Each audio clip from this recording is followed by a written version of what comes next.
What?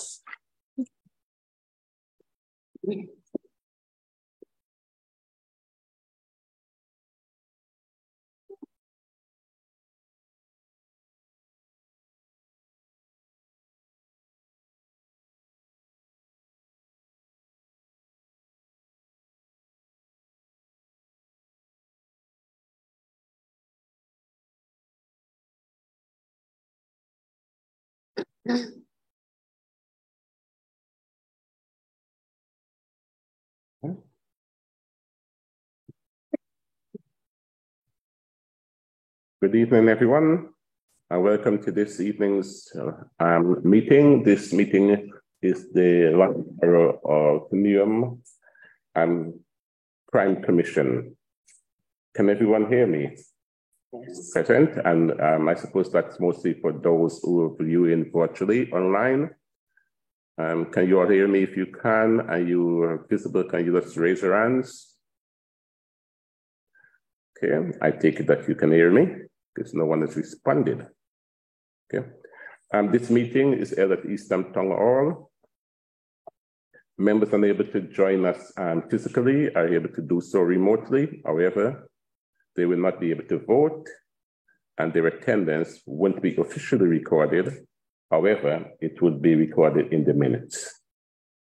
I would like to welcome members of the public and the press who are here physically or who are joining or watching us on YouTube.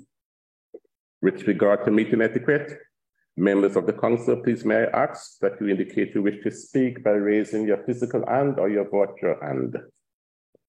And can I remind you all of COVID etiquette? COVID hasn't completely disappeared from amongst us. For this meeting, we are being assisted by Roger Raymond, who is here, and Michael Carr, who is remote. This meeting of the London Borough of Newham Crime and Antisocial Behaviour Scrutiny Commission is now called to order. First, I must welcome you all officially. I am Councillor Tony McColman, Chair of Overview and Scrutiny and Chair of this commission, the Crime and Antisocial Behaviour Commission.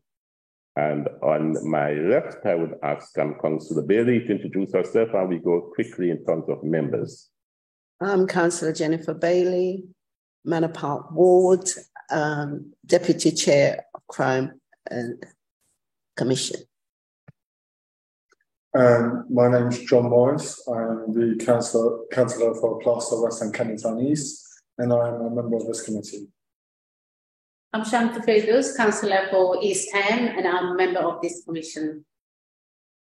Summer Rush, Plaster West Kennington East, member of this committee.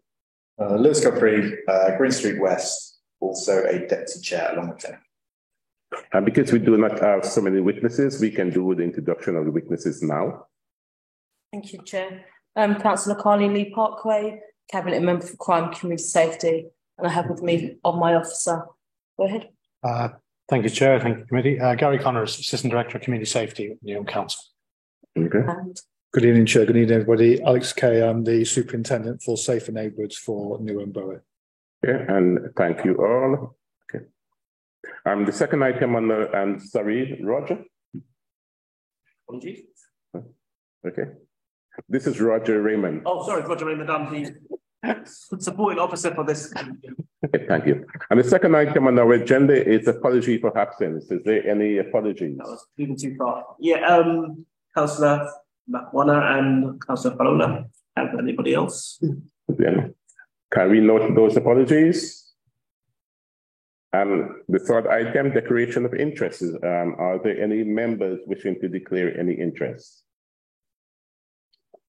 The record will show that no member declared any interest. Minutes of our previous meeting. I move as a correct record the minutes of the previous meeting of the commission held on the 8th of December. Do I have a seconder? Okay, so I have Councillor Godfrey who second. And before we accept the minutes as the correct record, the minutes would this minutes will show that we accepted as a correct record.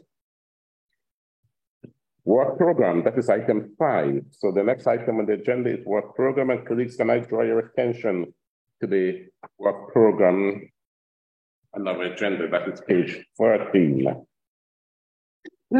It's 11, 13.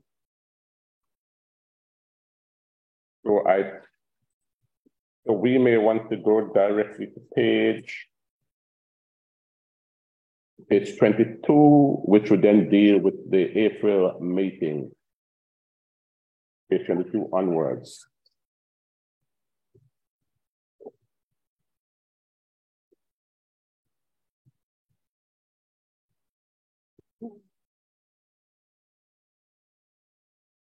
Any contribution towards this item?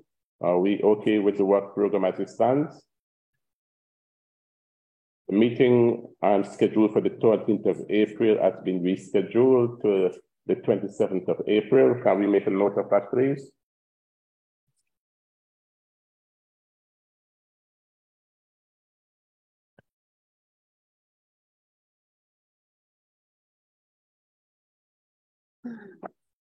Is there any comments on the work program as it stands? No? Okay. And we then move on to item 6. The agenda.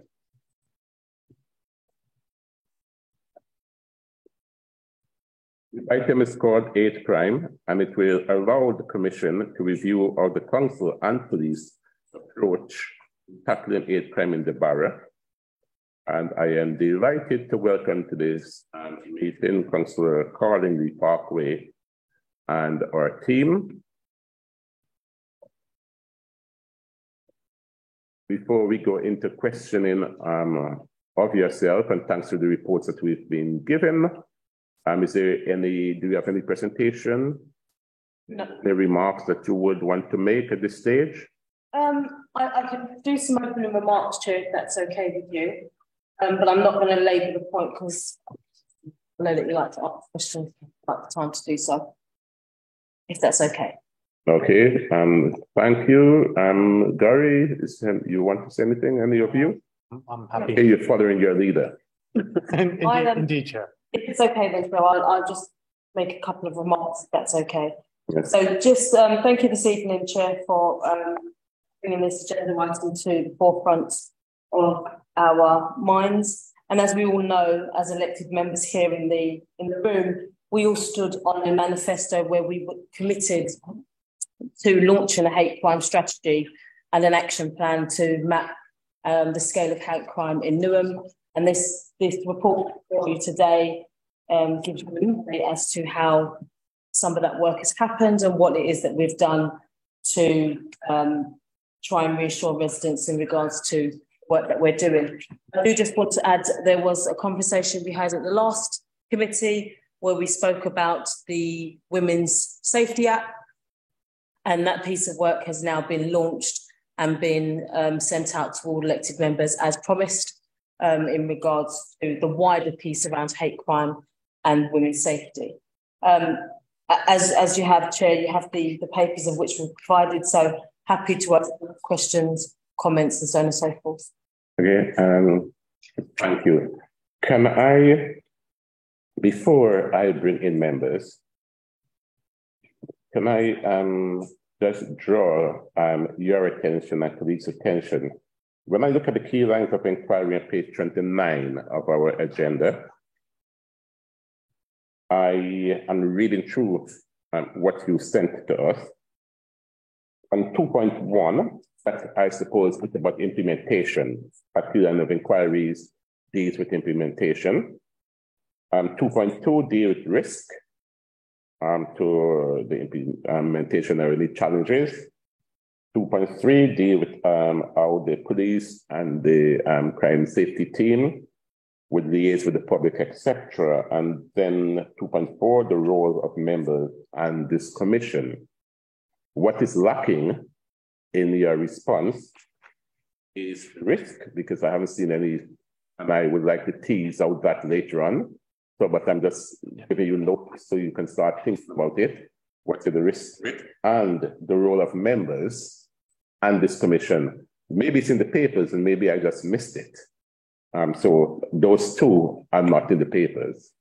And because they're part of our key lines, I'd like you to focus and respond to those.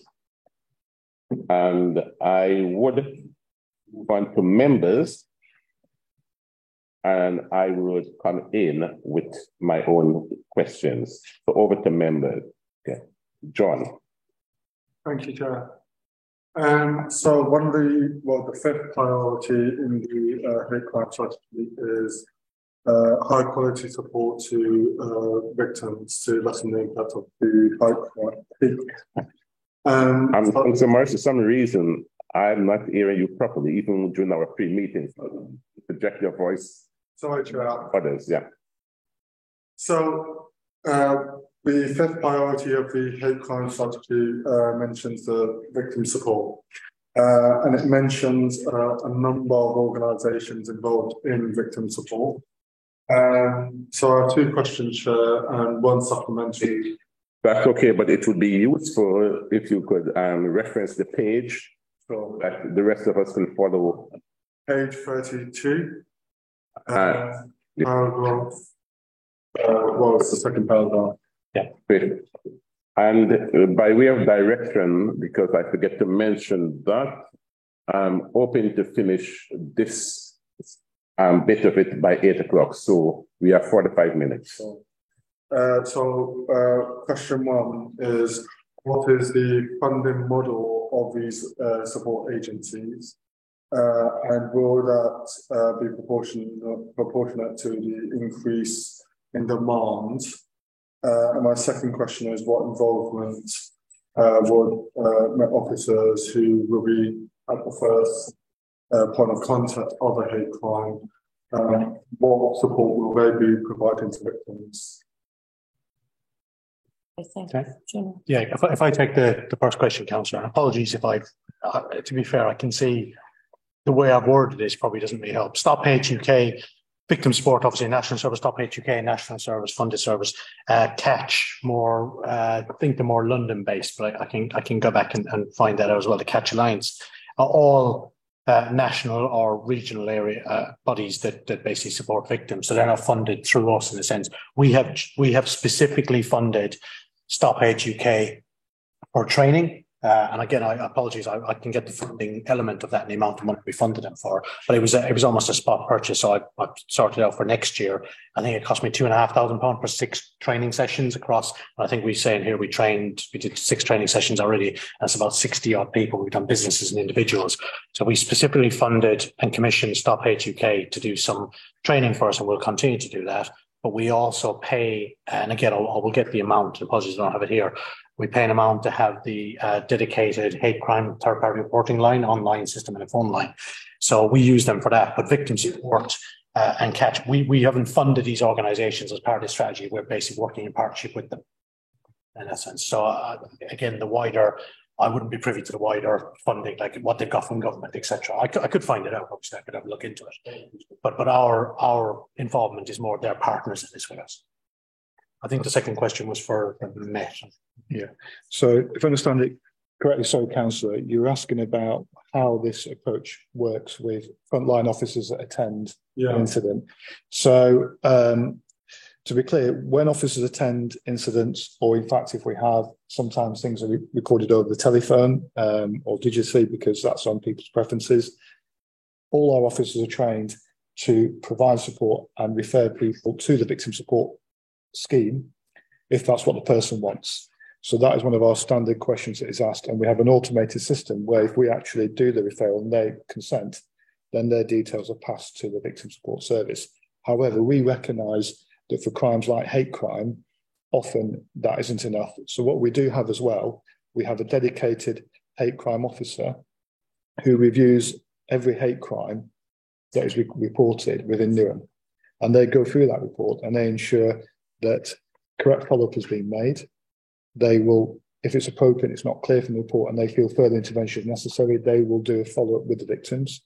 And they will also as well monitor the investigation and ensure that the investigation is actually progressed correctly. On top of that, recently as well, we've got another tier of support that's come in, and that is we have a dedicated LGBT plus liaison officer. And again, they work closely with the hate crime officer. So again, if it is felt in terms of any LGBT plus related issues, additional follow-through is required, then the officer reaches out and will get in touch with them. And in fact, I spoke with the officer yesterday. He's new in post about 4 or 6 weeks now, and he was telling me about a case regarding one individual where he'd been attacked, and actually he'd done some follow-up work with him to provide that reassurance and support, and that individual was very grateful for the way that they'd been treated by the police. Chair, I have a supplementary question. Yeah, you may. So one of the reasons why I asked that second question was recently there was a review in that police, the Casey review. And one of the things that caught my attention was a survey in page 164 of the Casey review that says that, let me just read it out. At the outset of investigation, judging a victim's credibility appeared to be the overriding factor more than pursuing the suspect. The RASSO workforce survey found 43% of unpresuming officers think some victims are more deserving of their time than others. Only 26% agreed with the statement that very few reports of rape are false. 36% think they can tell whether a case will progress based on their early assessment of victim credibility. And right now, I'm quite curious, what assurances can you provide that this will be reflected in your hate crime officer, or indeed some of the officers who will be the first respondents on the scene? Yeah, so Councillor, I appreciate asking that question. Obviously, it's a slightly different question in terms of the original question, but I think that obviously in terms of Baroness case review, it's so significant. You are right to raise it. And what you're talking about is specifically related to our safeguarding units and specialist officers dealing with rape and most heinous crimes. What the review has shown quite clearly is that a lack of resources, limited training and inexperienced staff have contributed to a situation which clearly from the report is unacceptable. I welcome that report, and I do welcome the report, and my colleagues welcome that report, because it is by having this report, by having this set out, can we listen, reflect and improve and ensure that the right resources go in on the right place. All I can say to you is in terms of hate crime, our experience has shown that we are one of the highest performing boroughs in London in terms of actually seeking those outcomes, but at the highest performing, and that is, it's 15% detection rate, 17.5%, which is a positive thing. However, it does underline the greater impact in terms of actually how much more work we need to do, because there are people and there are victims out there that we're not getting justice for. So we'll listen, we continue to improve. And in terms of hate crime, I'm confident that on this borough, we are delivering a good service. Thank you. Chair, could I just add one point? Sorry, and I appreciate it. Yes, and I'm going to come in on a supplementary on that in terms of good service. Yeah. Thank you, Chair. Appreciate that. Yeah, Councillor, I also completely appreciate it. It'd be obvious as police colleagues. Obviously, my officers as well through the Community Safety Service, we also, particularly my antisocial behaviour officers, so we've expanded out our antisocial behaviour subgroup team, and we have a community risk MARAC meeting every month, which is called, and they look specifically at victims of ASB, but we've expanded that, not suggesting for 1 second hate crime is ASB, because it's not in that way, but we've expanded it out to look specifically at hate crime cases because we have that as a priority. So my officers will often turn up first to these cases, one and then liaise with police colleagues. So I suppose it's also council officers will come against that first, whether it's housing ASB officers, whereas my ASB officers, my colleagues.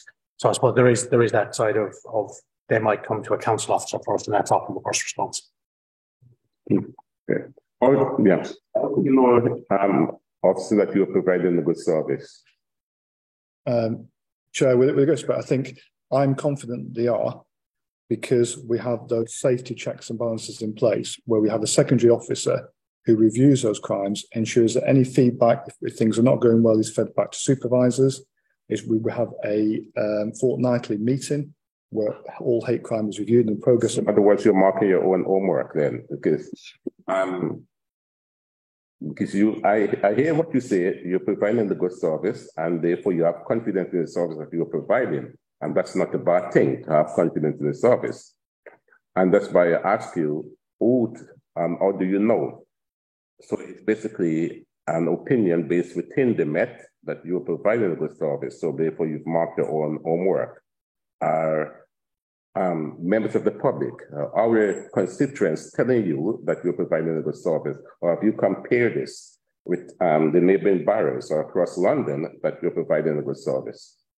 I think, Chair, we'll go to, I think that our figures, although I'd like to see them much, much higher, I think show that we are outperforming Met expectations. We are outperforming other boroughs in terms of detecting those crimes. I know that we have very strong governance around hate crime. Can we do better? Is outside influence welcome? Yes, it is. Fundamentally, the body that inspects us is as you're fully aware, is the Mayor's Office of Police and Crime, and also as well HMIC. And I will need to go and check on the latest HMIC reports to see where we are. But so, can I take you back? Newham is the most diverse borough in the country.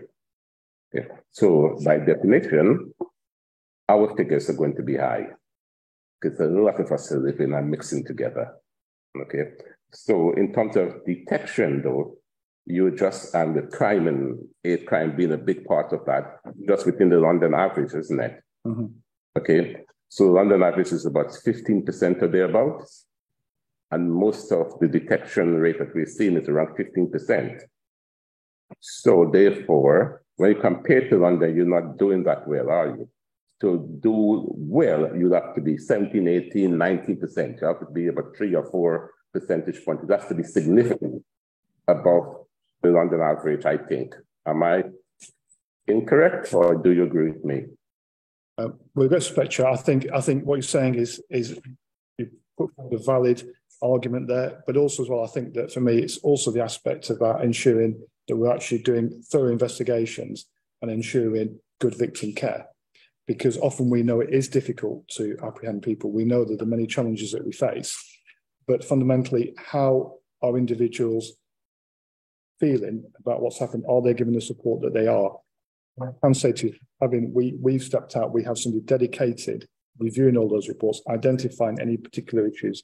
We have that fortnightly meeting where we look at all of it. We are intrusive in terms of those happening. Can we do more? I think we can always do more, and we also strive and aim to achieve to do more. But actually, am I comfortable with where we are in terms of hate crime? Yes, I am. Do I think that's it and we should stop and say, pat ourselves on the back and say, well, that's all very good? No, I don't, not for one moment. And I think that really where we can do in terms of the action plan that local authority presented, supported by this committee, to actually get out, encourage people to report, when often people don't have targets. Support. Do you have targets?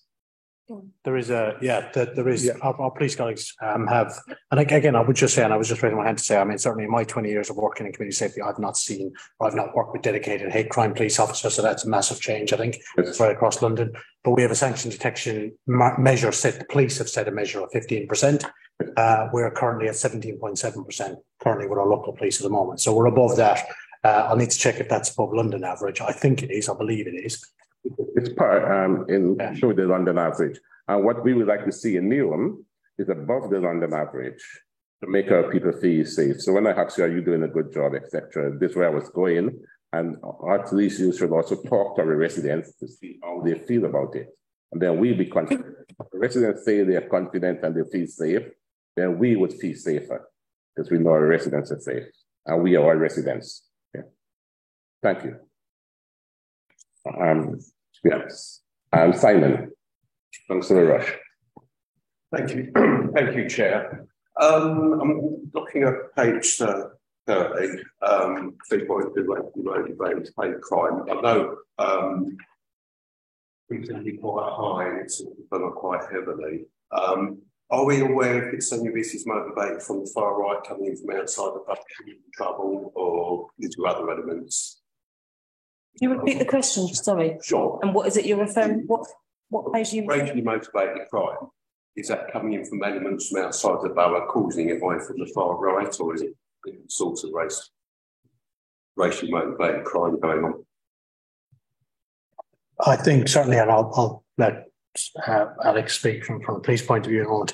I think, and partly I'll answer in two ways. I don't think we know, which is why priority one is developing a better understanding, and some of the future work you see at the end of the report is about us needing to get that deep dive and proper look at this. And I've dedicated an officer to work with police colleagues and look at this. And part of this is of sharing some of that base data that we're getting. So what Chris and CAD data has called from the police, and us to go through that and start to really dig into what's actually happening. Am I aware as a theme across the last 2 years I've worked here, and the focus our officers and jointly with policing colleagues have, not aware of a particular theme where it's far right directly. I think there's a whole mix of issues in there, and I think it's important to point out as well, you know, and police colleagues will know this better than me, that hate crime is recorded as hate crime if the victim believes it's hate crime. So if the victim believes they've been a victim of hate crime for whatever reason, and you will see some anomalies and numbers later in the table. I've tried to produce it the best way I can, but sometimes you could be Black and Muslim, for example, so you can have racist and religious. It could be recorded twice. But to answer your direct question, Councillor, we're not seeing a trend in it, but we need to know more. Thank you. Okay, you're right. And supplementary for my yes, Jamie. Thank you. And then just looking at 10, yes. Thank you. Yeah. And obviously we're all aware of the cost of living crisis, and is there a link? I would imagine there probably is a link between the cost of living crisis and the increase of specifically hate crime, especially from people that perhaps are coming from from Europe as well, when you know the old adages of they're nicking the jobs, top of line. Is that an element as well, would you think? I think there'll be, and again, I'll defer to police colleague in a moment. I think there will be an element of that. We certainly saw across London. When I started COVID working in South London, when we heard there was absolutely a rise in hate crime against Chinese people. Yeah, COVID. Yeah. And so I think there's certainly an element of it seen through both Somalian refugees as well coming in. There will be elements of that. I think we've put a lot of measures in place to try and tackle that, and obviously make sure we look at it with the communities. So again, I'm hoping I'll come back in multiple times to inform on this as we go forward. But partly, hopefully, what we will learn eventually. We've had our hate crime reporting site online and on phone up for, I think, about 4 or 5 months now. We've put this in place. We're going to have somebody dedicated looking at the analysis on this. I think when we start to combine both of those with whatever we get from police data, we'll start to know more what that picture is. But at the moment, not specifically. Okay. Thank you. Yeah. I've seen 2 hands. Is yours related? Is yours related to the question? Or is it a fresh new one? It's a completely new one. So, Councillor Shanti, then yes, and then. My question is following 3.4, 4.1 and 4.4, page number 30 and 31. I know we launched a community safety strategy, and also we launched the apps. And because we know there are crime in different way, we are seeing according to race, faith and gender and disability. It's coming from different shapes and forms anyway. So I can see on page number 4.4, we are asking to engage the resident to do consultation to provide, to deliver the strategy we are currently doing as a councillors or as officers. But I think this not enough, because I think these apps also needs to go to schools directly, university. So if anyone go to physically at different schools, say if we launch this app, so I can go, anyone can go to talk to teachers and say about our strategies to the teachers, or we can go to university, we can talk to them. So because our young people sometimes they face a lot of time racism on street from the peers group. So I think we can put different strategy on 4.4. I think we need a wider strategy on 4.4. Thank you, Councillor Shanti. So just to relate, I do agree with that element of what you're saying. I would say that in regards to the Pacific engagement piece of work in which we're talking about, that's actually in regards to reporting of understanding why the question that Councillor Rush asks in regards to how do we better understand the types of hate crime and the incidents that are happening in Durham. So that piece of work is specific around that. However, I do agree with what you're saying in regards to how we widen the engagement with residents, including our young people. And as I said earlier, I have sent that document and that app to every single elected member, including the Cabinet Member for Children's Services and Education. And I believe that they are passing it on to head teachers of secondary schools. Going back to a previous scrutiny meeting we did have in regards to the appropriateness of having certain conversations with the younger children, there is obviously that has to be done within the school space. But I actually have taken my time out and actually engaged with young people around actually giving them the QR codes in order to be able to download that app. That's also happened actually through other forms, through, for instance, community events. The QR codes are all, when we go out to any community event, and there will be an event on Saturday here in East Ham, a pop-up event in just outside Primark. We will have the QR codes for anybody to scan and download those apps everywhere we go. I was at a recent police event over in Olympic Park, and again they had those apps, those QR codes there for people to download the app there and then, and ask questions with officers in regards to why is this needed, and how can I use it. Can I just add as well? Thank you. If again, and I'm really sorry because I've printed my own copy up. I didn't have the committee paper, so I'm probably talking to the wrong page. But on the same report, if you look under section 5, where we've looked at the hate crime progress update, it outlines some of the work we've done, including engagement with stakeholders, specifically under 5.5 with the work we're doing with Newham schools. And you'll see a number of actions there. And we've also talked through some of the community events and raising awareness. So again, this isn't, there's more I could pack in here. I'm very happy to bring anything back after this, but there's absolutely planned work in schools. Specifically, my office is working with schools, but certainly I think in June and October, if I'm right, we're working specifically with, we're working directly with schools, police officers as well, to launch a number of hate crime conversations with young people as well. But it's a constant piece of work, and engaged in our community risk management meetings, our hate crime meetings we have locally, we absolutely have our education and children's colleagues there as well. Schedule for June. Yeah. And I hope Chair, I hope that it's going to go to different, all the schools in Newham. It does go, yeah. So it does, but obviously down to the schools whether or not they decide. We can't mandate them to do what it is that we're doing elsewhere. So the information goes to the school, then the responsibility of the school then to pass that information on. And again, without sorry, Chair, there is obviously then we're also engaging young people either through the youth advisory group, through faith groups, that we will meet young people wherever we can, but absolutely key fundamental part is how we work with our schools.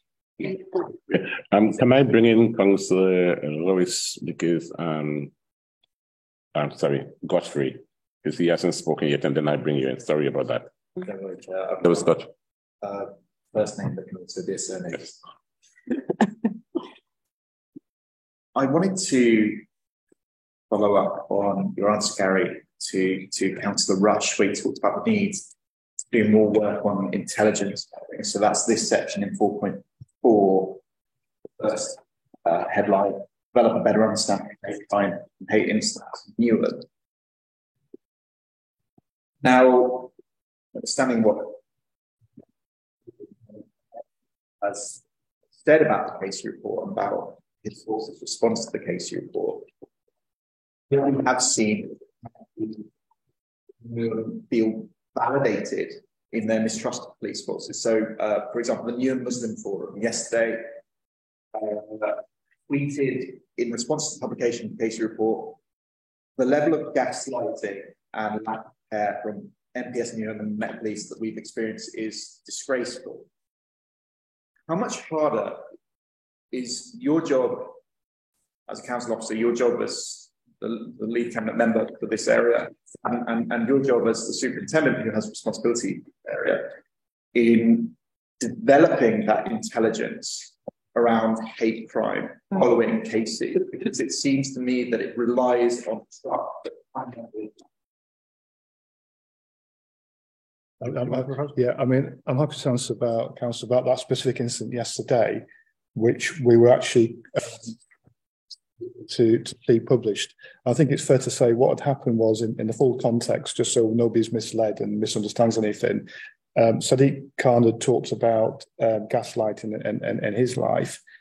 The Newham Muslim Forum had then retweeted that, put a comment in the head of it saying, with reference to the Metropolitan Police, underneath mentioned the Metropolitan Police, and then underneath that had then said, we are really along the lines approximately of, and I can find it here if you need a specific, along the lines of, we have met with Chief Superintendent Simon Crick, and we look forward to, positive changes happening. So it was rather contradictory, and we ourselves, Mr. Crick has met previously with the Muslim Forum. We have a dedicated faith officer, Tuf Ahmed, and Tuf Ahmed goes into all our places of worship and into our mosques to build positive relationships. He's come into post about 6 months ago, and he has said himself it takes time to build these relationships. It does take time. I wasn't aware, I only became aware that the Muslim Forum are meeting again. So I've actually said that I will come in April to meet with the Muslim Forum. Chief Inspector Michael O'Donoghue has emailed Mohammed, who's the chair of the forum. I've also emailed Mohammed, the chair of the forum. We received an email back with a leaflet around just letting people know in the mosque to report anything suspicious.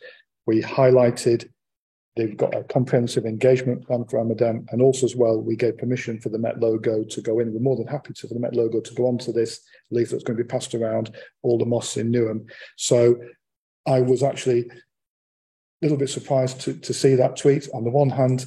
On the other hand, I was pleased that he did reference that building of positive relationship with Simon Crick. I'm going to go to the next Muslim Forum meeting. Simon Crick will be as the Chief Superintendent, and also as well, Michael O'Donoghue as well. And I know that Tuf are working very hard himself to build up those relationships.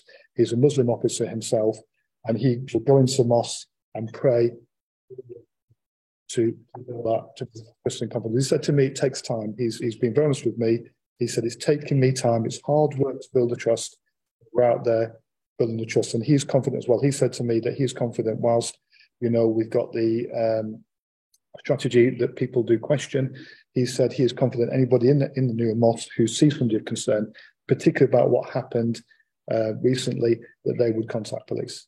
Sure. Can I very quickly, just for Karen Cully, can I very quickly ask a supplementary? Thank you. So I actually contacted the Muslim Forum when I saw that tweet to ask them what it referred to. And like you said, they were really optimistic about their work with Simon Crick. But they did give some examples of times when they felt like the police had failed to meet their expectations. So Newham Muslim Forum recently held a community safety walkabout in Plaistow, and where they emailed officers multiple times to invite them along and received no response. 5 or 6 emails were sent, and they received no response until eventually they emailed the borough sergeant. The borough sergeant emailed back saying that some of his officers had been on holiday, and that's why they hadn't come back to him. And that because of the delay caused by officers not responding, they weren't able to send someone along. So it seems like kind of a missed opportunity there to develop that intelligence. Another thing that they said, another example they gave was a meeting that happened last year. This time it was Plaistow residents groups and not Newham Muslim Forum. Can I interrupt? I think this is more specific to specific case and incident, and the committee is not a case, but I think it's an example of the kind of things that all residents come across when they're interacting with the police, and it's just some concrete examples to highlight the wider point. Yeah. And I'll be very quick. Well, yeah, if you'll be very quick, because I don't want to dig too much on a specific case, but if I give you some latitude, if you need to use that to bring out a general point. Okay, understood. The other incident I was going to refer to very quickly was the Plaistow residents group met with police officers in Plaistow to discuss safety, and it was the opposite this time. Instead of no response they had a lot of response. In fact, about 8 to 10 officers turned up for the meeting. When I asked the Newham Muslim Forum what that felt like, they said that it felt almost like an intimidation tactic. It felt like they were upsetting the status quo. how can you train officers to get better at this engagement, which is so fundamental to this hate crime strategy in the context of KC? How can you make it so that your officers are building these strong relationships? Because it just feels like saying that it will take time, that doesn't feel adequate. Well, first of all, thank you, Councillor, and I'm grateful for your comments there. I think, first of all, it's very easy to pick out an individual incident. And if I start to unpick some of the things that have been said, I think I really must respond. There has been an incident where I know there was a faith last year, which could be the one that's referred to, where there was a faith event. My inspector was going to go, I was going to go. I was on duty that time. I had to call out urgently to the police station as part of my duties in the evening, so I wasn't at that event. My inspector collapsed and was taken ill and went into hospital. Result of that, we didn't have anybody at a specific event, and I did send my sincere. Can I stop? I've said that we don't want to go into the specific. I mean, I should have stopped the specific long ago. And what you were doing is responding to that specific. So I hope the general public would understand that we're not here to go into a specific case work. But the question, I suppose, the core question is, what would you do in terms of making your officers more responsive and assisting the general public? And I suppose that is where basically is the last sentence that you put. So if you can rephrase that and put that rather than the specific case, and that is what you should be responding to, please. Absolutely, Chair. So in terms of community contact, the case report has obviously made clear, as you're fully aware, the stretch on police resources, and it is a difficult thing. And our teams are quite small. However, one of the things that I did was I established a monitoring of answering the phone for the team for all of Newham. And the most recent check I did, we moved from around 25% officers answering the phone to around 90%. So that's something that I've introduced to make sure officers are aware they need to answer the phone. We've also emphasised as well around the emails. My next check this month coming is to do an audit of all the emails to make sure the emails. But what I will say is, what I have found is if it's important and people need to contact the police and get hold of us, they do get hold of us. And I will ensure that that check is done because I've given assurance already. I've already said that I will be doing these checks are done. But sometimes equally it's a little bit frustrating when particular groups can pick out one example, but yet when they do want a response, they don't seem to have any problems contacting somebody else who gets an instant response. And then sometimes it's very easy to pick on particular examples, but I won't be getting into individual ones. But I'm doing what I can and I'm auditing that. I'm rest assured that I will be achieving an equally 90+ response rate to email as I will be to mobile phone. Thank you. Yes, Councillor. Thank you. Just off the back of the question specifically in regards to the partnership, Councillor Godfrey, I think how difficult does it make it? I would say to you that it's not necessarily difficult. What I would say is it sometimes can be a challenge. But what I would say is that this is a partnership. And I appreciate that no organisation can be there all the time. That's reality. However, we all endeavour to be in that space once we're asked. It's regrettable that the police weren't in attendance to that specific event that you spoke about. However, I do note that there is a commitment to try and meet every opportunity as it comes. And what I do in my role as the CSP chair and also as the elected member into this post is to ensure that relationship and that communication is very clear. So there is always as much as I appreciate that specific circumstances is the circumstance you used. However, I know there are other things where the police have met, the police have done the work in which has been asked of them. But reality would be that you can't always be there at that moment, but we endeavour to make sure that there is a response or a follow-up to ensure that, okay, I apologise I wasn't able to get to this one, but I'll be at the next. And it's no different as me as an elected member in my service area. And you rang up. There is lots of different things going on in the borough at the same time. There isn't as many personnel to do the work in which has been asked. But through my conversations with the borough commander and with Superintendent Alex Kay and others, it's about trying to work that relationship a little bit more closely. And Superintendent is actually right. I've actually gone into the station and looked at the stats around how the SMT process is improving. It's not going to change overnight, but we're on the pathway to get into where we need to be, which is a fully functioning SMT and that safer neighbourhood team being more visible on the streets of the Pacific areas that they're in. Okay, Rhonda, thank you. Thank you, Councillor Morris. Thank you, Chair. So I think I witnessed a verbal hate crime. So as I was in the junction, waiting for the traffic lights on my cycle, two African men walked by and made lewd, misogynistic comments to someone who I believe was a Romanian woman. And the reason why I highlight that example is, one, I'm curious to how will you deal with circumstances where one community who is a victim, who has been a victim of hate crimes, is inflicting a hate crime on another community that is also a victim, traditionally victims of hate crime.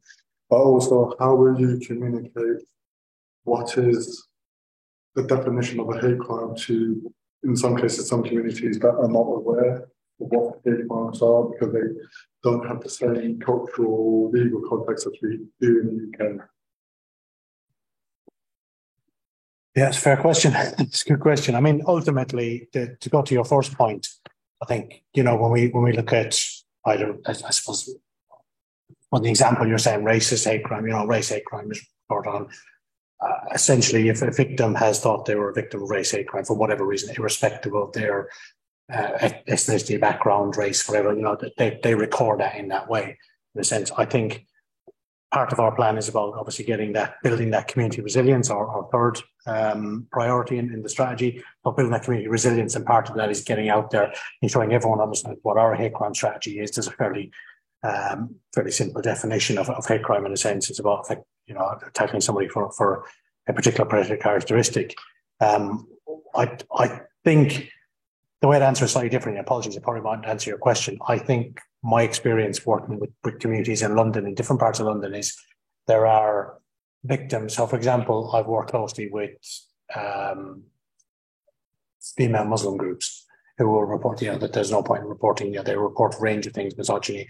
They feel that they feel there might be various reasons why they haven't been responded to either by a police council, and often then they won't report hate crime. A bit like we know with the statistics around domestic abuse, you could be a victim 35 times before you report it statistically. I think sometimes people will endure hate crime quite a number of times, either through barriers of language or whatever, cultural barriers, and they won't always report it. So obviously part of what we need in short. I'm sorry, I need to move on. The question is, how would you educate? And I'm not hearing that coming through in your response. So can I get you there a bit quicker because of the time? Apologies, Chair. Very simply, through our action plan, through working with schools, through working with communities, engaging with faith groups and engaging with the wider community, and a strong communications plan that will sit with this. Okay, thank you. And now is allow Councillor Bailey to come in. Yes, page 31, number 4. It says we'll use CCTV and enforcement officers to support the police. We realise that we won't have enough CCTV for Newham to go around to, So we'll probably have to depend on people reporting as well. It says that we will provide hate crime awareness training. When do we know when this awareness training will begin? On both your points, if I take them chronologically, Councillor, I think I would disagree. I think we have a lot of CCTV in Newham. I think there are pockets of the borough where newer developments are, where there's less CCTV because a lot of it's been there and a lot of it's been upgraded since the Olympics. We'll constantly do that. We've got some capital programme works to update our CCTV cameras. I don't know if we need to expand everywhere, whether you believe in CCTV. And the hotspots. But we do have, and I wouldn't necessarily say it would necessarily be for hate crime because, if you had something ingrained like that, you'd want a police response, but we do have mobile CCTV cameras we can use on ASB hotspots. I wouldn't suggest it's necessarily on hate crime. What we're trying to say there is we will use CCTV as we will with any other crime to gather any evidence that we might have if we get spotted. On the hate crime awareness training, apologies, I'll get the section out, but we have already engaged in, we've run 6, I think it's 5.4. We've already engaged and run 6 training sessions already. One of those businesses, I've just commissioned Stop Hate UK to run another 6 across the next year, as yet who we're training to be undefined. Okay, I was going to comment that, so can I comment in the back of Councillor Bailey's question? You've done 6, and you're going to do more. How many more are you planning to do, and when? At the moment, Chair, 6 over the next year. So you're going to do another 6? 6 sessions over the next year. The next, is it this municipal year or calendar year? The municipal year. The municipal year, and they're going to be focusing. You work with businesses, etc. Would these 6 going to be focusing working with whom? Defined yet, Councillor. I've only just agreed with Stop Hate UK to give me the spaces and I'll then work. Okay, I noticed. So there isn't a lot of residents in the 6 that you've done before, and 5.3. I've seen that you work with staff. Okay, I'm going to give that one a miss because I see that you're doing some work with our staff, the frontline staff. We should initially focus on staff. Yeah. Pardon? Can I just add something? I was going to add it earlier on when it was mentioned. So just in relation to the hate crime training, we will also be running training through the normal scrutiny training. Is work that happens through democratic services for elected members around understanding hate crime and being able to deal with members' inquiries more efficiently when it comes to issues around hate crime. That will also, and there is then a responsibility for us as elected members, as we all know, to then pass that information on to our residents, to the people that we engage with. Okay, thank you. Can I, yes, I'll bring you in a minute. Okay, going back to the strategy paper that you launched, and I'm going to take you to page 9 of your strategy paper.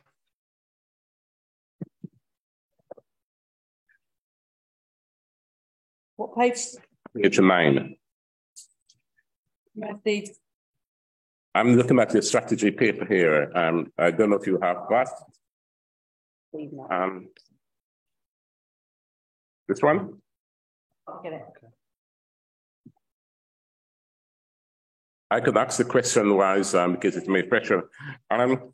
It says here in pillar 2, the council would ensure every resident under 25 is safe, happy, and cared for, with positive activities to secure long-term well-being. That is pillar 2. So this is a bold statement. The council will.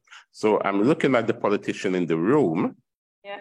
I'm asking you, how will you ensure that our resident under 25 is safe? And how would you know that we are safe? Trying to find the document, sorry. So just in regards to the questions around under 25, did you say, Chair? Yes, so the pillar 2, I'm reading it again. The council will ensure every resident under 25 is safe. So a positive statement.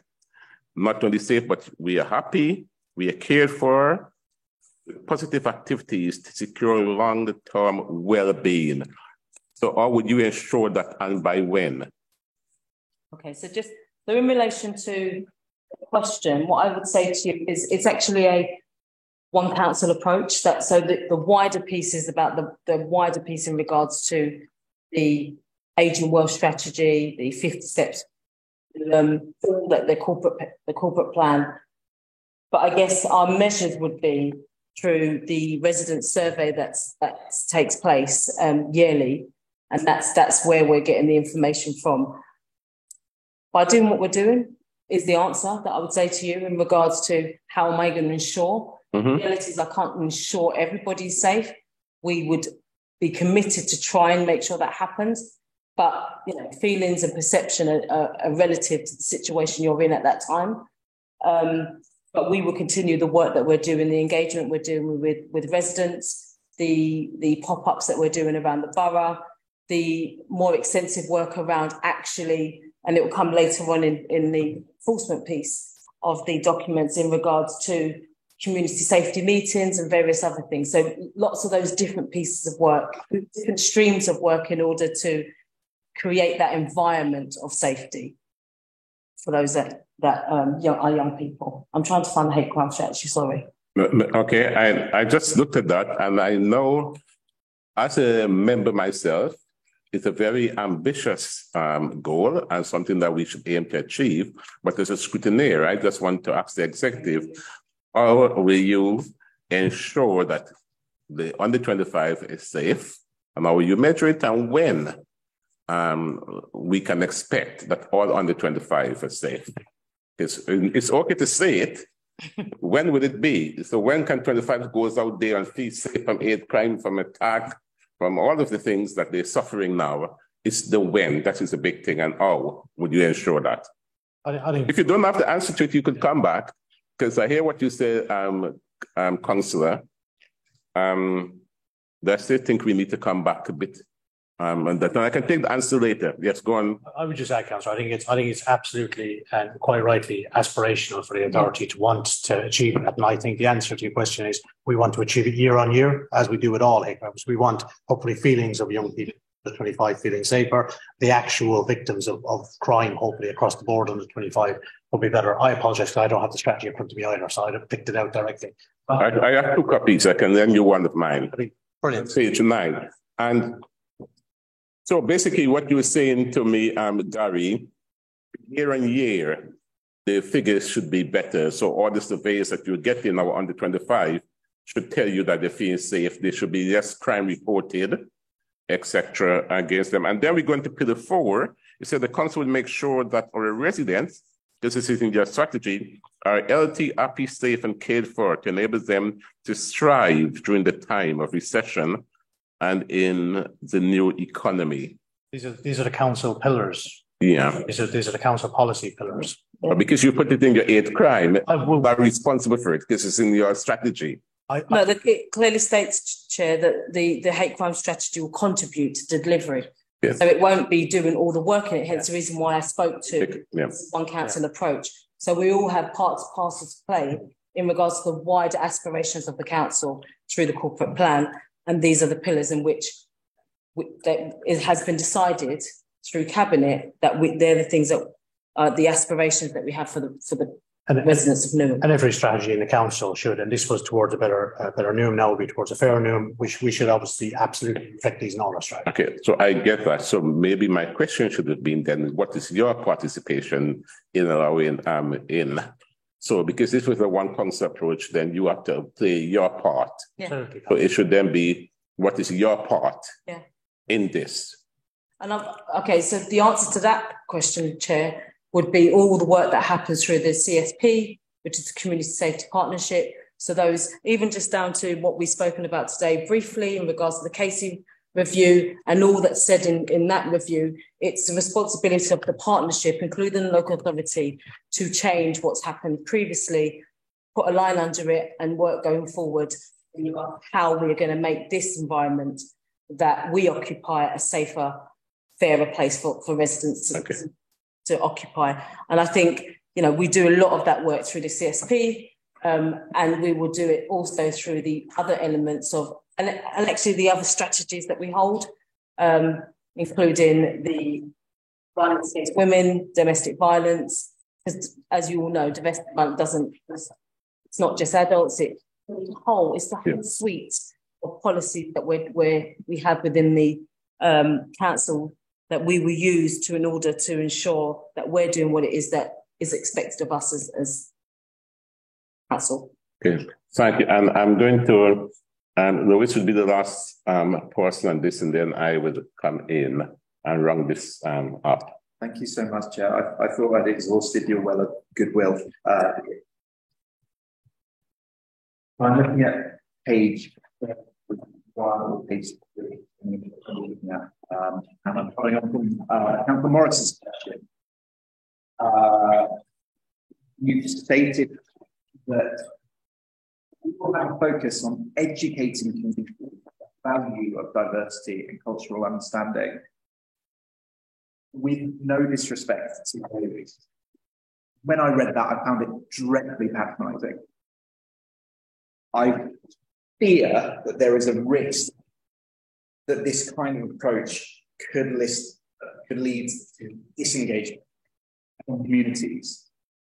You started to answer Councillor Morris's question in relation to this, but I'd like you to go into a bit more depth. How do you deliver these programs, which I assume are kind of meetings with community groups, in a way which is non-patronising, non-judgmental, and which engages people rather than turns them away from what you're trying to do? Partly, Councillor, and to be perfectly honest with you, I accept the challenge on the wording. I do. I get that. It's not the way it was meant. I think what we're trying to do as part of the work with Stop Hate UK, any other organisation we work with, working right across the council, I think anything we're trying to do, and including some of the trade work we're doing. And again, speaking when I talk to the Newham Race Alliance around this piece as well, I'm trying to engage those skilled and more experienced organisations to deliver some of this work for us. I think maybe we've been clunky in explaining the line, but ultimately part of any of our hate crime training needs to be that focus. I think come back to the councillor's question on, we all have differences. We need to understand our differences in cultures. And that what we were trying to say there, I guess. But the idea is this isn't necessarily me and my office is out delivering training, pulling community groups in and patronising them to know what they want. We need to work with these organisations, but also the community groups themselves to try and hopefully get some kind of almost peer learning in these sessions there. I accept the point that it's probably clunky wording, though. I do that. Okay. Thank you. I'm going to round this up here. One of the things that an observation in the report, we saw misogyny being spoken about, and rightly so. It deserves the space, it deserves the airtime, and it deserves our attention. However, we talk about underreporting, and one thing that I haven't seen mentioned is misandry, where the opposite of misogyny, where it's the men who are the victim. And if we're talking about understanding these crimes, etc.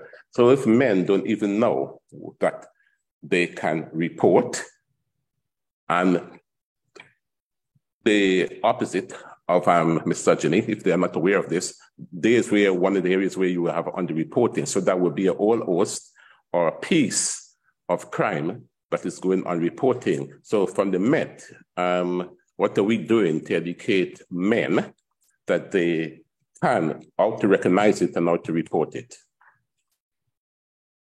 So that's for me, Chair. Yeah. Yes, that's from the men, from the Met in the terms of a criminal up on the council. What are we doing, Gary, in terms of this piece? Because nowhere in this literature I've seen that. So basically, that is an unspoken crime, because nobody seems to talk about it. So therefore, it's forgotten. But there are men out there who are suffering. I mean, to be fair, Chair, this is an area that certainly has had police attention probably for the last 2 decades, because traditionally we found that there's an approach, a kind of an attitude that can happen where society generally in domestic abuse views that men has always been the perpetrators, women has always been the victims. And we've certainly over the last 2 decades put a lot of work into recognising that actually abuse is abuse, doesn't matter who the perpetrator is. And abuse can occur amongst all relationships, in same-sex relationships. And we have, a very comprehensive thorough training. As a result of that, it's an area that I do believe, not just in the Metropolitan Police, but actually in the British Police Service as a whole, we certainly excel in officer awareness, identification, and intervention, positive intervention, when these kind of crimes occur, when it hits the threshold for domestic abuse and a crime has been committed. Sorry, kind of listen to my issues, if you don't mind. I'm sorry, I'm more than happy to speak up. So, in a nutshell, we've been aware that society has considered that men are the perpetrators of violence in relationships and women are the victims. So it's an area of strength in the British Police Service, not just the Metropolitan Police Service. It's a national training programme that for the last 2 decades has taught officers to be aware that abuse is abuse. And if it meets a criminal threshold, that doesn't matter whether it is a female who's perpetrated it. We have, again, same-sex relationships where this occurs equally, and that we take a positive intervention. And it is not unusual to have in the police station now a woman who's been arrested, let's say, for domestic abuse against a male partner, or again, a female that's been arrested for abuse against a female partner, or a male against a male partner, as much as it is a male against a female partner. We know that society, in general terms, we know that the majority of occasions it is a male, it's a perpetrator against a female, but we are very acute, very aware to ensure that and we intervene positively. Okay. Thank you very much for that comprehensive response and understanding of it. The only thing that is lacking now is for it to find its way in our literature and our pamphlets and so on. That is because everywhere I go, I don't see it. And in our aid. Answer, because obviously. You can. Yeah. I mean, there's probably a couple of elements, and I won't take up a lot of committee's time. And partly, obviously, we've covered misogyny, and we're trying to cover and encompass misogyny, obviously, because of in November 2020, before I arrived, obviously members voted that we would push this misogyny as a hate crime, and it's been gone through the bill in the Lords as well. The point I would probably say to cover off in a way is, we'll come back to this committee numerous times on the work we're going to do around women's safety, and so one of the work we're going to do that will be focused on misogyny, and it's not just focused on women, but we will take on that women's piece. But on the wider piece, as Superintendent Kaye's referred to, everything we're doing around our new domestic abuse strategy that was launched a couple of months ago, everything is across all sectors. It's for anybody to support anyone. Okay, thank you. So, in terms of coming up, well, the first thing we heard is that the Met think they're doing a very good job in terms of hate crime. However, that is what the Met feel, and I'm talking when I say the Met, not the wider Met, newer Met. And we do recognize that you're doing a lot of work based on the information that you've provided, but it's just that from where we're sitting, you're marking your own homework, and there's nothing wrong in marking your own homework if it's correct. So what we need to do is to get a few more comparables. And I know you're 17.7% or thereabout. We want it to be above the London average to make sure that we are confident and comfortable in terms of what is going on. Even that we are the most diverse borough. So a lot of us living together from different ethnicity, etc. We know that the hate crime strategy is being published. There's a lot, and what it's rich on is how you're going to, when I read it, it's how you're going to be working with the members of the public, etc., and the training. What you didn't mention, and it did come up, is about the risk, because you didn't talk about the risk to the strategy. And I suppose last but not least in that, what you didn't mention, which I've seen is how we as commissioners and members, elected members, can participate in that. I heard what the Councillor Lee Parkway said in terms of members training, but we need to do something, especially the risk, because all of this is subject to some risk area there. We have to be able to identify those risks. And we haven't seen. So can we come back? Will you come back to us on that? I certainly can, Chair. I guess because that's what the part of our key lines is. There's the two bits of our key lines that hasn't been addressed. The implementation, there's a lot of implementation, a lot of working with the residents, but the risky bit, there's nothing there. We got from what you're saying to us is that officers are now more, Met officers are more contactable in terms of what you said to us.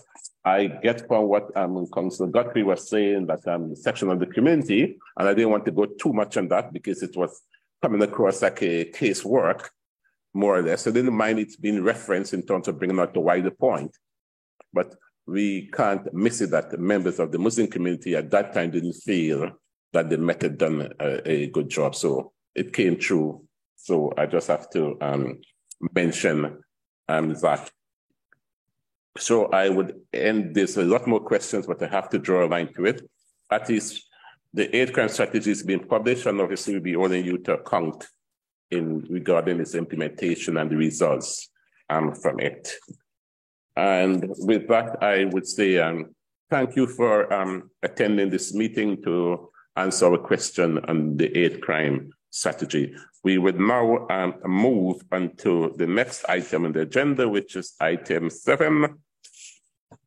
And that is dealing with the enforcement. So this item is called Enforcement and Community Safety, and will allow this commission to continue to review the plans to increase the number of the council's community safety enforcement officer and the number of antisocial behavior officer in the borough. And I suppose for this, we have the same witnesses that is before us. And for anybody who might just be joining us, so Councillor Lee Parkway, can you introduce yourself and your team? Councillor McColman, the chair of this committee. Thank you, Chair. Did you want me to introduce myself again? Yeah, again, just to this item, in case anyone will just joining us. Oh, okay. Thank you, Chair. Councillor Carleen Lee Parkway, Cabinet Member for Crime and Community Safety. Good evening, Gary Connors, Assistant Director of Community Safety of the Council. Good evening, Chair. Good evening, everybody. Alex Kay, the Superintendent for Safer Neighbourhoods in Newham. Thank you. Is there any presentation on this? Do you have any opening remarks? No, none needed. Okay. Right, over to members. Okay, and I've seen Councillor Morris. Can I direct members to page 7 of the report, paragraph 5.1. What I'm curiosity antisocial behaviour and noise have been with a slight drop, have been roughly consistent, whereas environmental crime and antisocial behaviour seem like a huge reduction. And I'm just quite curious, why do you think that is? Yeah, no, it's a really good question, Councillor. I mean, it's starting to go back up again, I guess. I think between 2021, and I'm pretty sure I picked different years to try and get the best data in this report for everyone, so apologies if I use different years. I expect as we go in to 22, 23, we'll see it rise again. I mean, partly that is essentially we'd have far less people out in COVID doing some of the environmental issues, whereas, and I know it's quite static in a way, whereas, you know, and certainly where I worked somewhere else before the start of COVID, our noise and ASB issues are certainly a lot higher because people are still at home, you know, and again, there was a rise in many boroughs, certainly in 19, 20, 21, 22, we haven't seen as much of a rise here of essentially where ASB issues went through the roof for many boroughs, and certainly I know police calls went manic because everyone was at home, so everyone's essentially on each other's doorstep and everyone's going to threaten each other. I think whilst I don't have the scientific evidence to completely back it up, I think personally, and talking to my team, I think that drop was mainly around the fact that there was less people out, so there was less environmental crime issues left people. Because that could, I'll just explain, because that generally encompasses, there's a table later where I try to break down as much as I can. That would look at things around abandoned vehicles, some of the issues around trade waste, some of the issues around littering, fly tipping, etc. So again, the only correlation we really have is less people on the street list. Yeah. Question, yeah, you may.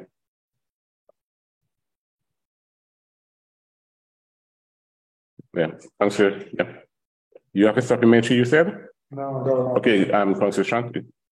Hi, according to page number 7 for the number 7 as well, I have found some figure from met.police.uk because I haven't found those figures very relevant what is on the agenda. So I'm quoting one figure from the metpolice.co.uk. So for East Ham, I can see we had all crimes in 2022. We had 242 crimes, and in 2022, we have 271 crimes, and also sexual violence towards women in 2023 was 53. And 2022 was 55. So according to figure, it's not very much difference. I can see we are staying quite similar stage. We are staying quite in similar stage. So what do you think? What we are not doing properly to prevent those type of crimes? What step we should follow to prevent this? Sexual violence was in East Ham was 52 in 2022. Now in 2023, it's 53. It's not. We haven't reduced the crime. Sorry, Chair. In order to know what it is that you're from the, I need to check. Met Police website, is it? Met.police.uk. Okay. My question, according to page number 7, but I'm using data on Met Police site. Right, because we that's okay to use data. So is that data related to Newham figures or London White figures or East Ham figures? Okay. East Ham, because at the moment we have the priorities. We are going to prioritize reduce crime for 3 identified area: Stratford, East Ham, Upland Park. That's why I was highlighting. I mean, yes. So, Chair, just to clarify. I mean, to be fair, I think there's obviously lots and lots of statistics around council. If at all possible, good to provide that in advance, because 2023, we are in 2023, so it's 3 months. And then we're comparing to 2022, which is 12 months. So I'm really confused by the data you're talking about. So I think probably it's, rather than trying to scramble on the computers now, is that something perhaps we could look at for the next meeting where you provide, please, council in advance so we can understand what it is exactly that you're actually discussing when it comes to data. Is the question coming from page number 7? I'm just using the data from Met Police. That's all. We don't have the figure on the agenda. I haven't found any figure. Okay. Relevant figure. I would say, Chair, outside of the point that the Council May quite right, Superintendent Kay quite rightly makes. I get your question, Council. I think what you're saying is that even if if the figures were equidistant, I think what your question is, what are we doing to tackle it? And certainly, I know, Councillor Kay, Superintendent Kay, can speak to police response in a minute. But I think as a collective, we have put it in there. We are pulling together a partnership across the community safety partnership under Councillor Lee Pathway, a proper, serious partnership to tackle violence against women and girls. We're looking at open spaces plans. We're looking at specific areas. We know that, and that's why we've highlighted them on here. Stratford, East Ham are not just areas for just sexual violence. They're areas for high crime, partly because of football, particularly in Stratford, but they're high crime areas for other things. Well, right. So I think there's a lot we are doing. I don't know if you want to mention your home team. Yeah, so I think Council, yes, obviously it is a priority for the Metropolitan Police Service. Obviously, it's also referenced in the case reports as well. We're all taking feedback on and reviewing, but certainly we are aiming to be in the community. We're doing walks and talks. We're doing high-profile advertising. It's a key point that we need to work further on to get the messaging out there. So I accept that there is more work to do in this space, and certainly looking wider across the borough, where we have got specific issues around violence against women and girls in kind of that Romford Road area. We've got issues around Stratford, where you've got that transport hub. That has been as well specific areas of focus. And also, Chair, I have a supplementary question. Yes.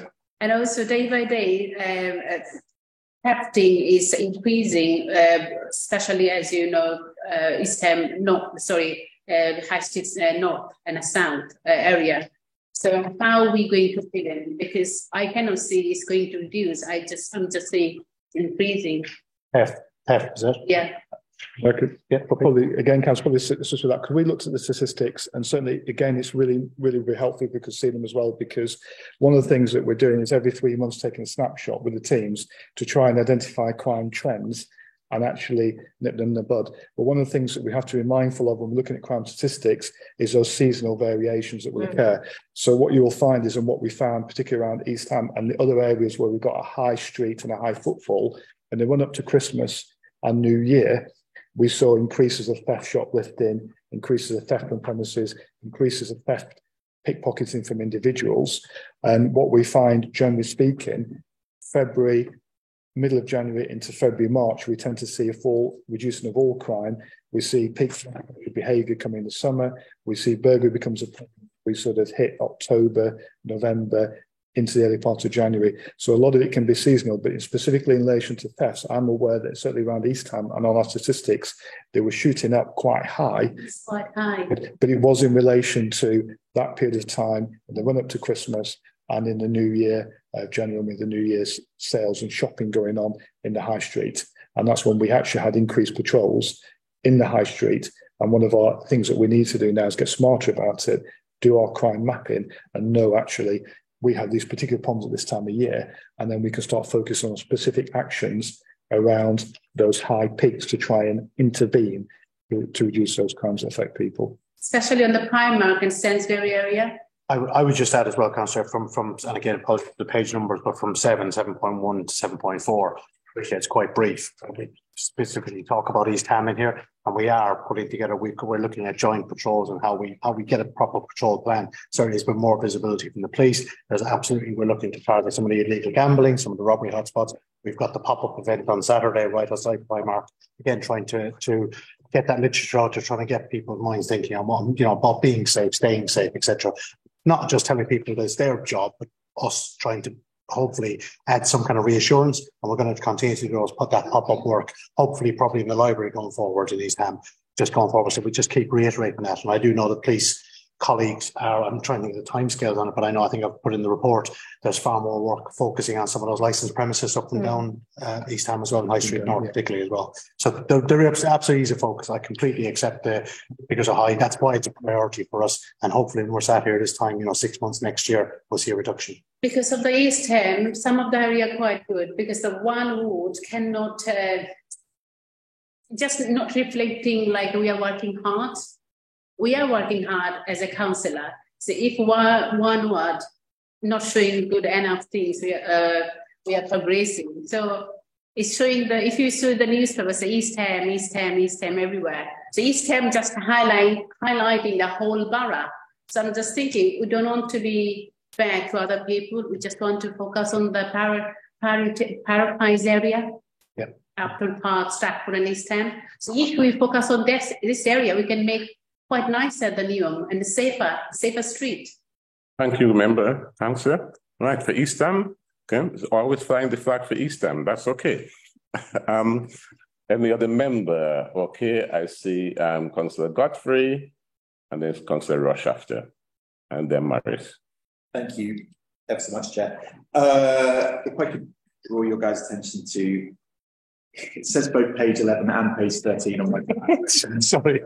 But it's section 5.5 on the local authorities, specifically talking about local authorities support. Yeah. 13 LAs working per annum per day. The contract started 8 months ago. But I gather that enforcement work started a little later than that. Yet in that time, the LAs have managed to issue 17,165 FTNs. Yep. That seems a lot.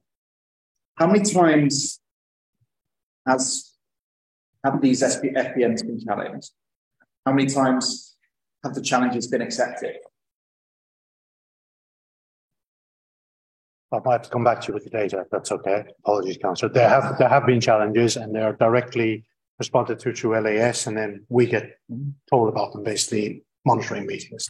So that there have been a number. I can specifically think of 4 or 5, but I'll get the exact figures on that. Thanks, that'd be great. Can I just say, Councillor, so just in relation to that, in regards to the challenge, in comparison to the amount of fines that you're referring to, the challenge is not in the numbers that you may expect it to be. Yeah. Then it's a very small amount of challenges. Okay, yes. Nature. Yeah, you may. Yeah. Is that because the LAs are getting it right, or is it because people don't know how to challenge? They're told how they can challenge. They're issued with paperwork as to how they can challenge. Okay, and very quickly, one more. Yeah. Previously, when we talked about this in the meeting, we were slightly concerned about how the LAs could be scrutinised and how that process of review could take place. My recall may be going in my increasingly old age. But I understand not as much as Councillor Rush is included. But I seem to recall that Gary talked about body worn technology. Yeah. Has that been reviewed any times? And if so, what were the results? The body worn would be reviewed potentially on a challenge or a complaint. So I mean, it needs to be reviewed. So they're a contracted service. So their supervisors would review their body worn, probably like my officers would review theirs, their seniors. We as the contractor would probably take it in. There's a weekly meeting, one of my officers with LAS. We would only need to review it if there was a challenge or if there was a complaint or something we need to pick it up. Do we review if it's being used? Yes, because they have to use it. So we check that through the contract monitoring meetings on a monthly basis. But if and if I've got the question wrong, I apologize. If the question is, we sit there and regularly review the data they have, not necessarily, no. That's a really good answer. Thank you. One more? We need to move on to Councillor Rush. Thank you, Chair. Getting distracted now, so apologies. Staying on the same subject with the number of litter fines, etc., I see that 84% have been issued at the ends are male and only 16% female, which does seem quite a large gap. Which seems I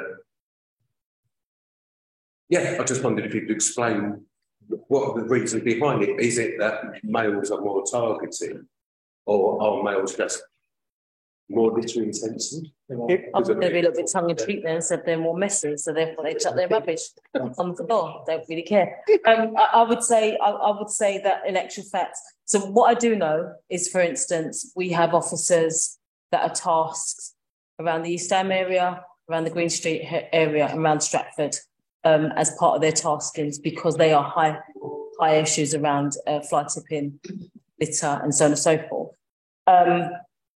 And Councillor, I'm not going to say to you they're being targeted, no, because as someone drops litter, the body worn camera goes on and it's recorded to check that actually, does that person actually realise they've done it, pick it up and take it away and chuck it in the bin. So they catch them in the act as it happens. I just, without being tongue in cheek, men are clearly messier. It's a question, Councillor. It's just because it's such a 16% behaviour, isn't it? But it is. Sorry to cut you off. It is, Councillor, honestly, a question that I haven't dug into, and I will do, because it's a very good question. And it's, I've taken the data from my colleagues to bring it here tonight, because I wanted at least as best a breakdown of information we could get. I haven't dug into why, but I'll certainly check it. And what I'll do is I'll look to correlators against my in-house service as well, and look at the FBN data there, which I haven't looked to correlate on either. All I can say is I know that the basically the task they're given is basically it's across the board. As you know, you're looking at, they're focused on litter, fly tipping, they do some fly tipping work, but their focus is on litter and being visible on the street and looking who drops litter. So the data would probably say, outside of tongue and cheekness, that it is mainly men that they've observed the littering, basically. If you look at the type of, I'm not saying that women don't do this, but if you look at the type of FPNs issued around urination, that's often men stand up against whatever, and spitting. That's often, very rarely do you actually really see women on my day to day walking around the streets of Newham. Do I very, very rarely see women actually spit? But I do see a lot of men. Okay. I'm not saying that they're doing it more than, I suppose the viewing public some members of the viewing public may want me to challenge or to call out that men are more messier. They may not think men are more messier. So I just have to be sensitive to the views of the members of the public and what they may feel on the matter. Because they don't have a voice, I suppose as chair I have their voice. I have a supplementary. Yes. However, the evidence has shown that 84% of males are committing the offences over 16% of women. Yeah, evidence speaks. The figures tell the truth. Okay, I won't comment any further. And I'm seconding you. I'm doing the same, Chair. Thank you. And yeah, I also noticed as a supplementary a correlation between where the highest areas for these sort of antisocial type enforcement with PCN type fines going up. Let's call it that for a minute. Is a correlation with the highest the areas in them with the highest, more serious crime as well. I suppose the question is going for the lower level type crime, which obviously you are doing, is sort of I'm trying to compare it to like New York in the, I think it was the 80s or the 90s, were they doing? I'm not going to mention the mayor's name because he's had, since then. He did it that way with the graffiti and the litter. Yeah. And that sort of been eventually sort of reduced down the... Yes, the broken window effect, yeah. Broken windows. Yeah. Broken windows. Okay. Yeah, they call it, yeah. If a place is grotty, then it attracts crime. Yes, yeah. Exactly. Yeah. I suppose that are you asking, is there any correlation? It's a good thing that we're doing. We are targeted. I think not only in 10 minutes, obviously, but over time it will, as Councillor Morris says, if the environment's nice, people tend to be nicer. Yeah, I mean they haven't. I mean, obviously they haven't been specifically sent out. We've gone to places where we know we've had lots of complaints from, so they followed those areas. The thing I would probably say when we talk about the work on Stratford and East Ham specifically, for me, problem solving isn't just we need more police officers on the street. It's about the look and feel of the place. So I would have, outside of this work, I would have my officers looking at the look and feel of Stratford in itself anyway, and we would engage our colleagues around the highways enforcement, parking enforcement, cleaning streets, all that kind of stuff anyway. This specifically, we've targeted our officers on where we've had most complaints from, so where we get most service requests. But that's also in regards to, because I have had quite intense conversations around this, that's also actually off the back of service requests from councillors. So actually, when you've spoken to me directly in regards to this is a problem, I feed that information back, and this is where the tasking comes. Yeah, right.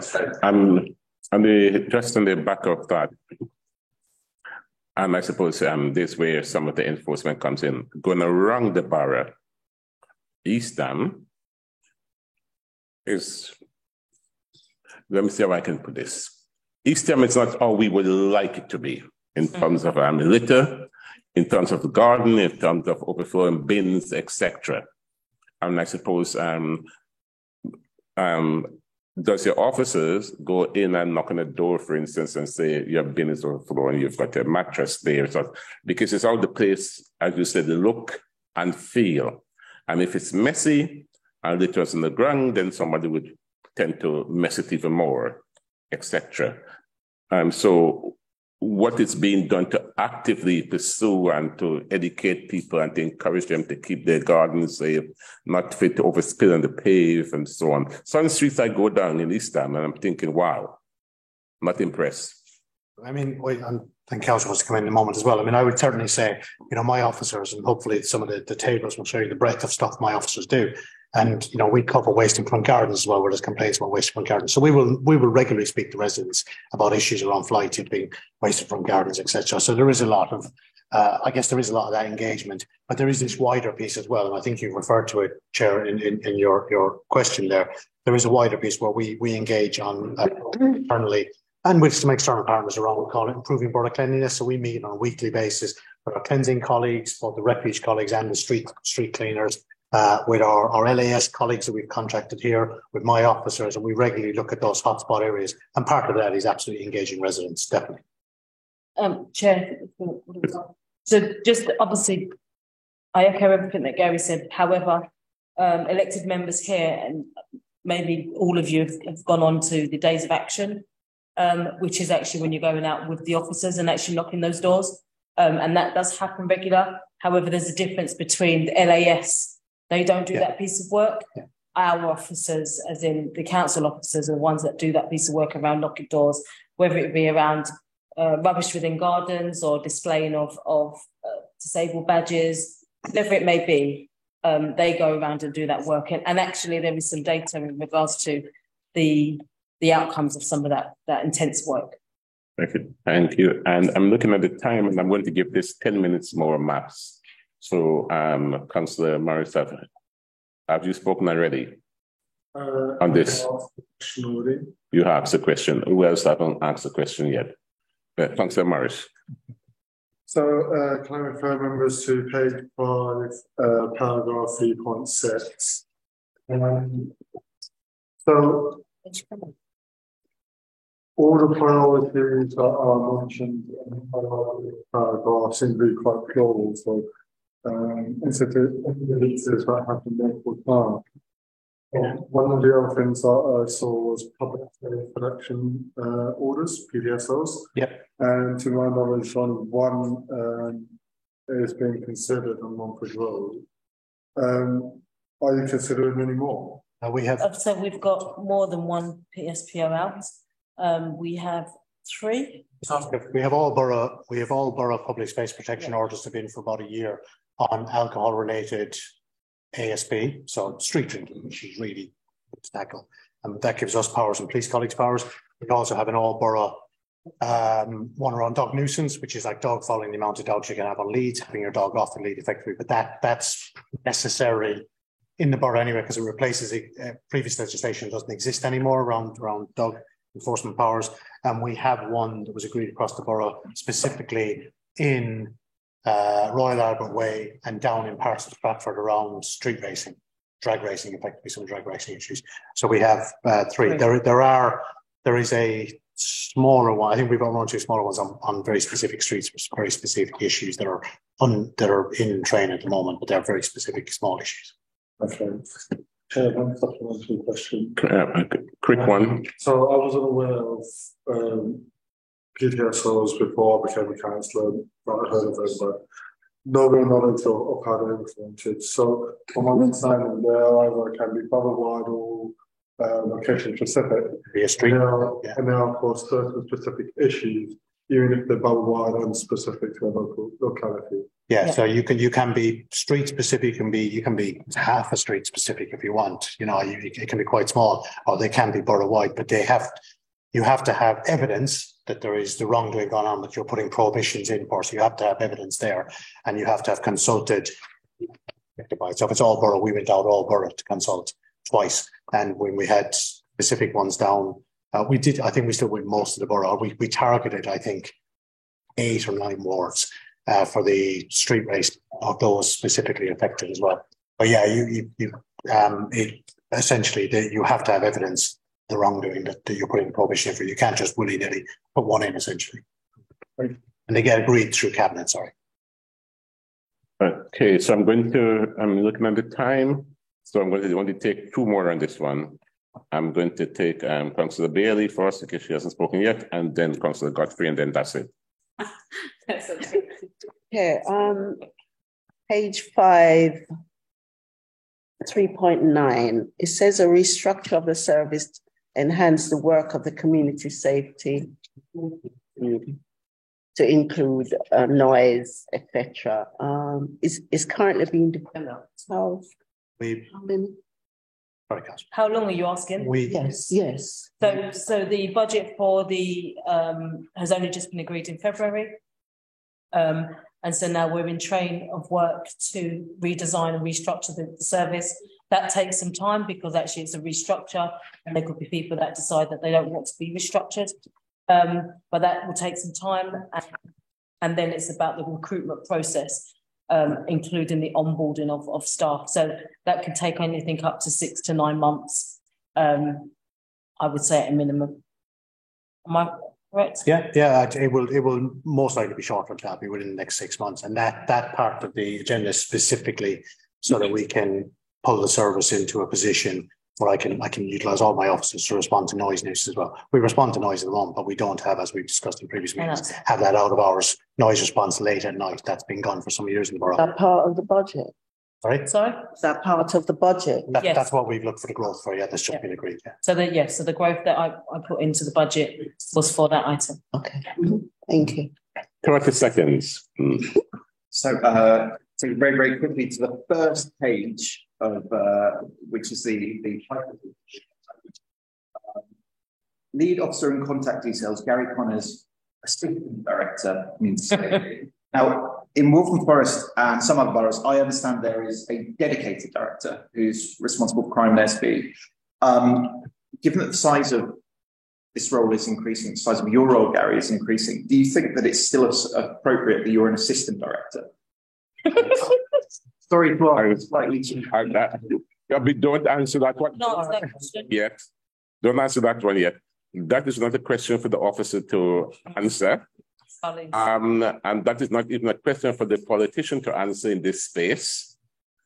So I would have to rule that one out. And this way your 30 minutes is going. You've lost it now.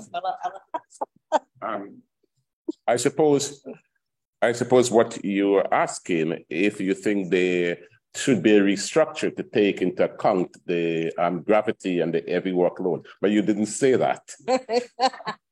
If you said that, then I suppose you could have got it through that way. But I hope the member would take that on board and look at the level of work that has to be done. Now, whilst I have the floor, I will be the last questioner on this topic. Tell me, in terms of enforcement, two things that you are proud of and two things you're not so proud of. Two things I'm proud of.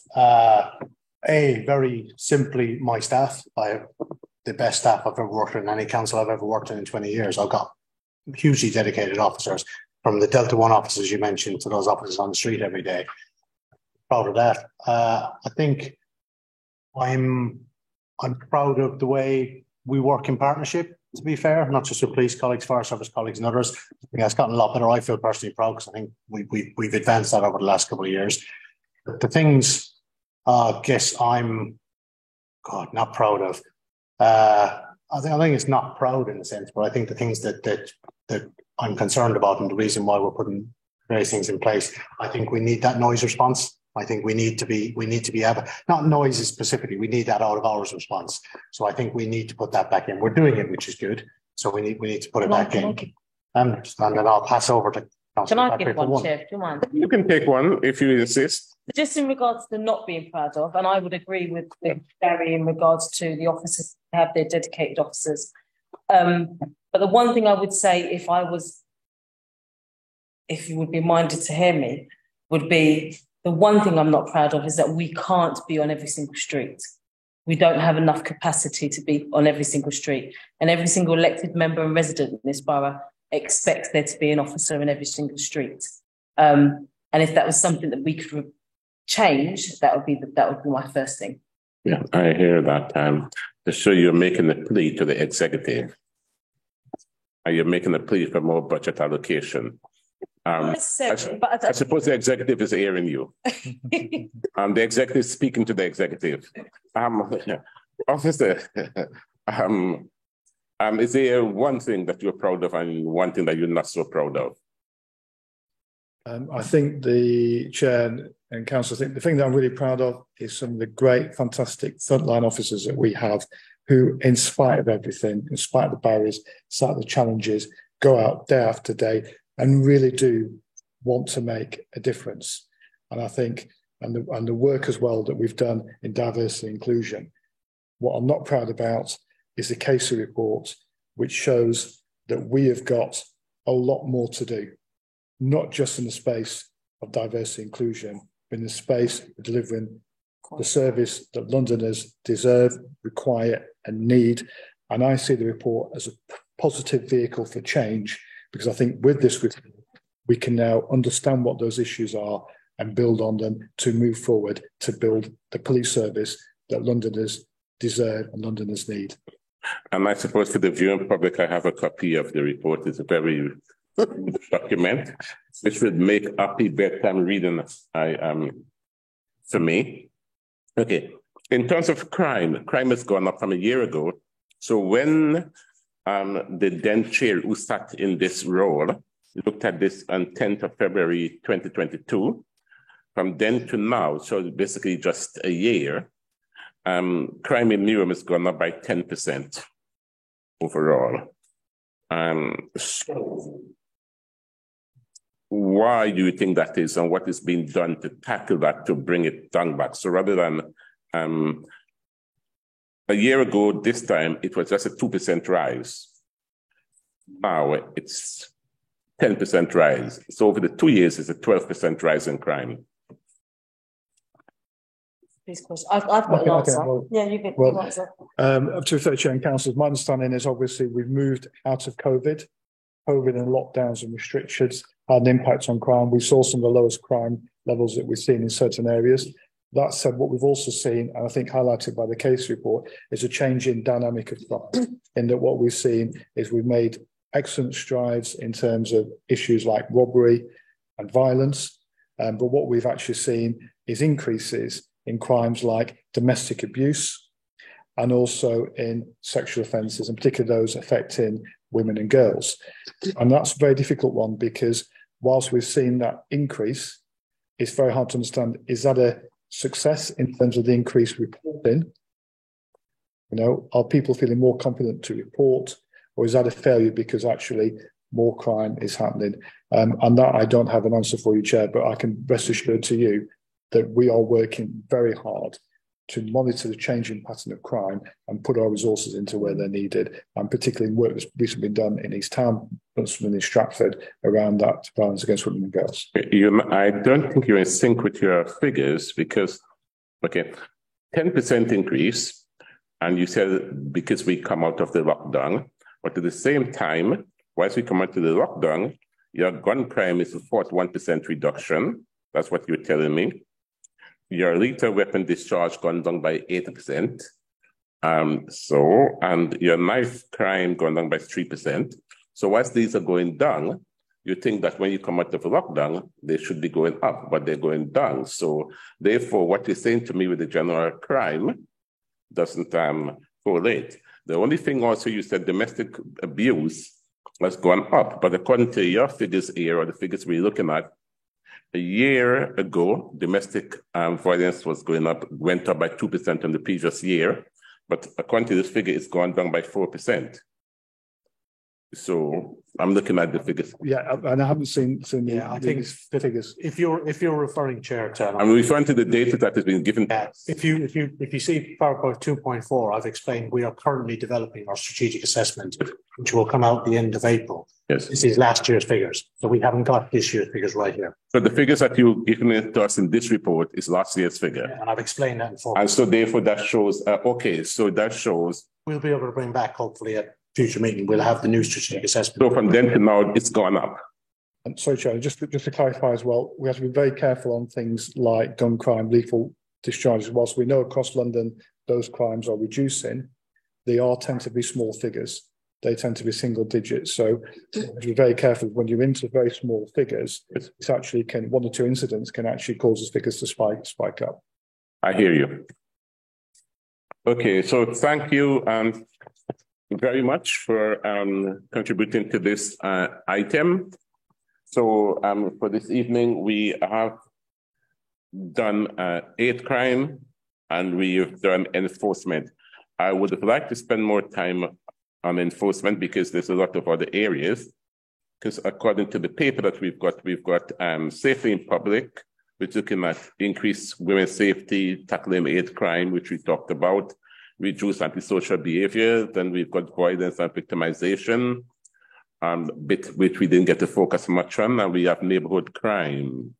Again, that is, and my colleague was mentioning Stratford East and Upton Park, and reducing reoffending. So I know it's never enough time in 2 hours to do justice to all of these things, but obviously the work of this committee is ongoing, and I'm sure we revisit these in more depth in future meetings. I am sorry. Very quick, if we can take one question very quickly. I'm sorry, we have to move on the time. Well, no, it's actually 3 minutes. The time, no, I'm sorry. Slow, 2 minutes. Okay, right. So, colleagues, you're welcome to stay. If you don't, we just only have a few minutes. And if you move out, it might disrupt us a bit. So 5 more minutes and then, so I suppose I'm asking you to stay for about 5 more minutes. Standing orders for like a few minutes. No, I don't need to extend standing orders because we are going to do this in less time. So thank you very much, everyone. And item 8 is the date of our next meeting. The date of our next meeting, we are proposing the 27th rather than the 13th of April. Is that noted by colleagues? Noted. Okay. Earlier in our meeting, we agreed that our work program remain as it is. So for our next meeting, we'll be taking the items on the work program. And for the viewing public, if I just go through what we are likely to be looking at, it would be, we'll be looking at road safety and road offenses. And we'll be looking at the state of the barrier report. And though that was a report that was done a year or so ago, we're going to revisit that, and the council is going to give us an executive response on that. So I suppose that would be the substantive item for that agenda. We have other things on our work program like street drinking, which members of the public are very conscious about. I want to see a reduction in street drinking, etc. But those are the items that is likely to be coming up in the next month or so. And with that, I would bring the meeting to a close. So thank you all for your participation.